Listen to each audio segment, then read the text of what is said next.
नमस्कार दोस्तों।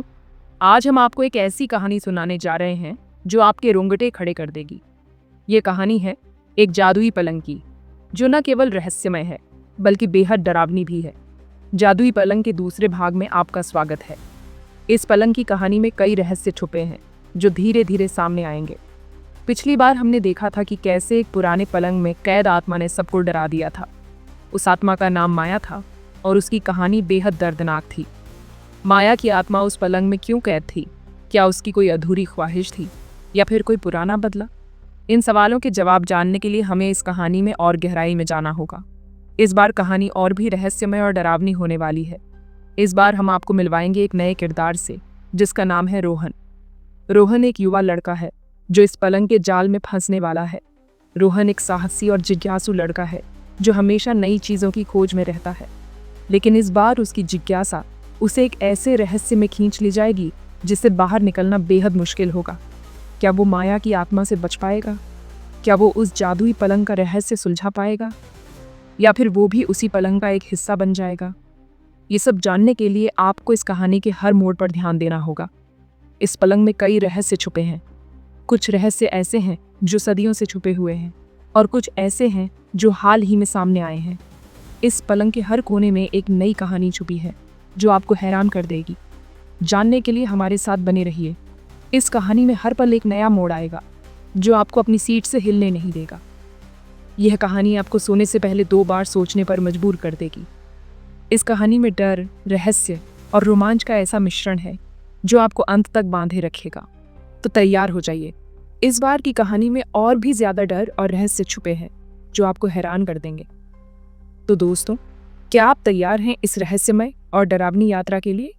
अगर हाँ, तो हमारे साथ बने रहिए और जानिए कि इस जादुई पलंग का रहस्य क्या है।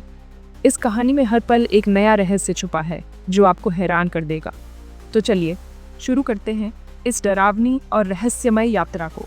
रोहन, एक क्यूरियस युवक, गांव में घूमते हुए उस पुराने हवेली में पहुंच जाता है। यह हवेली वर्षों से वीरान पड़ी थी और गांव में इसके बारे में कई कहानियां प्रचलित थीं। लोग कहते थे कि इस हवेली में आत्माओं का वास है और यहाँ जाने वाला कोई भी व्यक्ति सुरक्षित वापस नहीं आता। लेकिन रोहन, जो हमेशा से रहस्यों को सुलझाने का शौकीन था, इन कहानियों पर विश्वास नहीं करता था। वह अपने दोस्तों के साथ गांव में घूमने आया था, लेकिन जब उसने इस हवेली के बारे में सुना तो उसकी जिज्ञासा और बढ़ गई। उसने अपने दोस्तों से कहा कि वह इस हवेली को देखना चाहता है, लेकिन उसके दोस्त डर के मारे उसके साथ नहीं गए। रोहन ने अकेले ही हवेली की ओर कदम बढ़ाए। हवेली के अंदर घुसते ही उसे एक अजीब सी ठंडक महसूस हुई। हवेली के अंदर का माहौल बहुत ही डरावना था। चारों ओर धूल और जाले लगे हुए थे। हवेली के अंदर चलते हुए रोहन को एक पुराना धूल से भरा पलंग दिखाई दिया। थका हुआ रोहन पलंग को देखकर आकर्षित होता है और उस पर लेट जाता है। उसे नहीं पता था कि यह पलंग किसी रहस्य से भरा हुआ है। पलंग पर लेटते ही उसे एक अजीब सी शांति महसूस हुई और उसकी आंखें बंद हो गईं। अचानक रोहन को एक अजीब सी बेचैनी महसूस होती है। उसे ऐसा लगा जैसे कोई अदृश्य शक्ति उसे अपनी ओर खींच रही हो।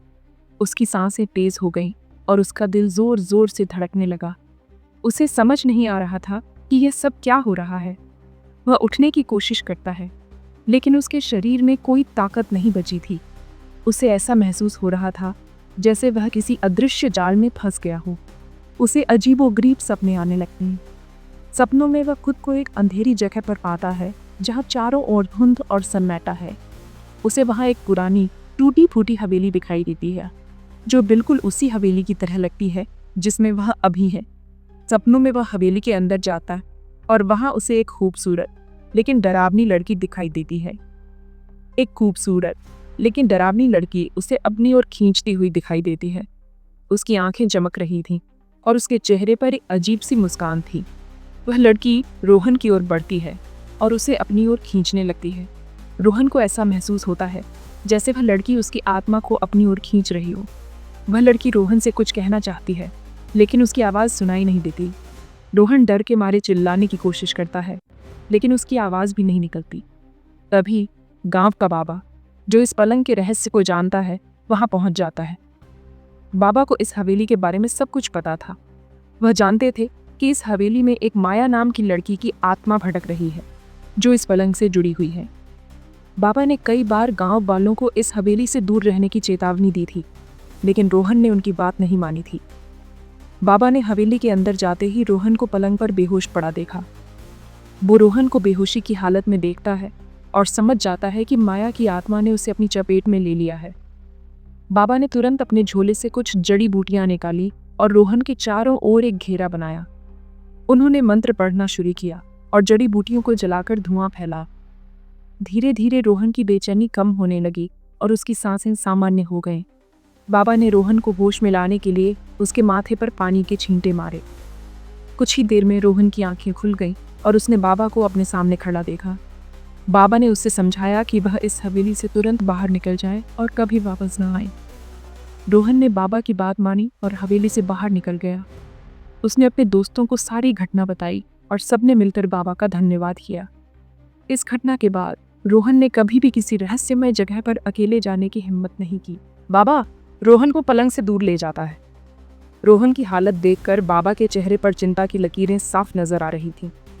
वह जानता था कि इस पलंग के पास रहना कितना खतरनाक हो सकता है और उसे होश में लाने की कोशिश करता है। बाबा ने रोहन के चेहरे पर पानी के छींटे मारे और उसे होश में लाने के लिए मंत्र पढ़ने लगा। रोहन धीरे धीरे होश में आने लगा, लेकिन उसकी आंखों में अभी भी डर और भ्रम था। रोहन घबराया हुआ है, उसे समझ नहीं आ रहा कि क्या हुआ है। वह अपने चारों ओर देखता है, लेकिन उसे कुछ भी समझ में नहीं आता। उसकी सांसें तेज हो रही थीं और दिल की धड़कनें बढ़ती जा रही थीं। बाबा उसे बताता है कि ये कोई साधारण पलंग नहीं है, बल्कि इसमें एक भयानक रहस्य छुपा हुआ है। बाबा की आवाज़ में गंभीरता थी और रोहन को महसूस हुआ कि वह किसी बहुत बड़े खतरे से बच गया है, बल्कि इसमें माया नाम की एक लड़की की आत्मा कैद है। बाबा ने बताया कि माया की आत्मा इस पलंग में फंसी हुई है और वह किसी भी तरह से मुक्त होना चाहती है। उसकी आत्मा को शांति नहीं मिल रही है और वह हर रात किसी न किसी को अपने जाल में फंसाने की कोशिश करती है। माया को उसके पति ने इसी पलंग पर मार डाला था। बाबा ने रोहन को बताया कि माया का पति बहुत ही क्रूर और निर्दयी था। उसने माया को इस पलंग पर बांधकर उसकी हत्या कर दी थी। माया की चीखें आज भी इस कमरे में गूंजती हैं और उसकी आत्मा तब से इसी में कैद है। माया की आत्मा इस पलंग से बंधी हुई है और वह किसी भी तरह से मुक्त होना चाहती है, लेकिन उसकी आत्मा को शांति नहीं मिल रही है और वह हर रात किसी न किसी को अपने जाल में फंसाने की कोशिश करती है। बाबा आगे बताता है कि माया की आत्मा अब भी पलंग से जुड़ी हुई है। बाबा ने रोहन को बताया कि माया की आत्मा इस पलंग से बंधी हुई है और वह किसी भी तरह से मुक्त होना चाहती है, लेकिन उसकी आत्मा को शांति नहीं मिल रही है और वह हर रात किसी न किसी को अपने जाल में फंसाने की कोशिश करती है और जो भी इस पर सोता है उसे अपने जाल में फंसाने की कोशिश करती है। बाबा ने रोहन को चेतावनी दी कि इस पलंग पर सोना बहुत ही खतरनाक है। माया की आत्मा किसी भी तरह से मुक्त होना चाहती है और वह किसी भी व्यक्ति को अपने जाल में फंसाने के लिए तैयार है। रोहन ने बाबा की बातों को ध्यान से सुना और उसने तय किया कि वह इस पलंग से दूर रहेगा, लेकिन उसके मन में अभी भी कई सवाल थे। क्या माया की आत्मा को कभी शांति मिलेगी? क्या इस पलंग का रहस्य कभी सुलझ पाएगा? ये सवाल रोहन के मन में गूंज रहे थे और वह इस खौफनाक सच से बचने की कोशिश कर रहा था। इसी बीच गांव में रवि नाम का एक लालची आदमी रहता है। रवि को पलंग के बारे में पता चलता है और वो सोचता है कि इसमें ज़रूर कोई खजाना छुपा होगा। रवि रात के अंधेरे में हवेली में घुसता है और पलंग को खोदना शुरू कर देता है। उसे लगता है कि पलंग के नीचे ही खजाना गड़ा होगा। रवि को अपनी लालच में ये नहीं दिखता कि पलंग धीरे धीरे चमकने लगा है। माया की आत्मा जाग चुकी है। जैसे ही रवि पलंग के पास पहुंचता है, पलंग तेज रोशनी से चमकता है। रवि डर के मारे पीछे हटता है, लेकिन तब तक देर हो चुकी होती है। माया की आत्मा पलंग से बाहर आ चुकी होती है और रवि को अपने जाल में फंसा लेती है। रवि चिल्लाता है, लेकिन उसकी आवाज़ किसी को सुनाई नहीं देती। बाबा और रोहन हवेली के बाहर से ही ये सब देख रहे होते हैं। उन्हें समझ आ जाता है कि माया ने रवि को अपनी चपेट में ले लिया है।